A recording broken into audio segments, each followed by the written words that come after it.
Hi mga pards! Ayan, magluluto tayo ngayon ng kamatis with pechay.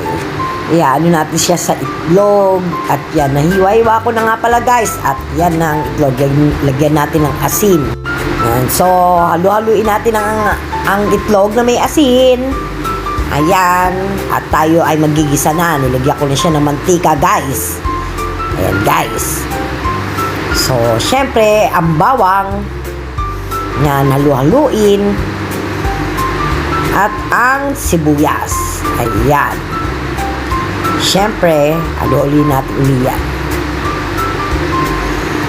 Alam niyo guys, alam niyo bang hindi ako nakapag-upload ng mga videos dahil sa ako ay nagkasakit. Sorry guys ha. At babawi ako sa inyo. Ayan, nilagay ko na po yung kamatis. Yan, so haluin natin. Ang hirap talaga ng buhay ngayon guys. Kailangan natin makarecover sa kain natin ngayon araw na to. Yan, so naggisa ako ng kamatis. Alam nyo na, ang hirap ng buhay ngayon guys. Ayan, nilagyan ko na siya ng Knorr cubes. So para sumarap-sarap at maging maninamnam. Ayan guys, so halu-haluin uli. Ayan, hanggang sa mag-isa siya ng mabuti guys. Ayan guys. So yan, pakuluin pa siya ng konti para, ayan, lagyan na natin yung pechay. Syempre, mga pechay guys. Alam mo na mga pechay dyan guys. Yan, masarap yan at masustansya. At least makakatawid gutom ang ating pagkain na yan. Diba guys? Nakatanggal gutom. Ayan. So, hinalo-halo ko na siya. Yan ang kinalabasan niya, guys. Diba? Masarap-sarap yan, guys. At masustansya pa, guys.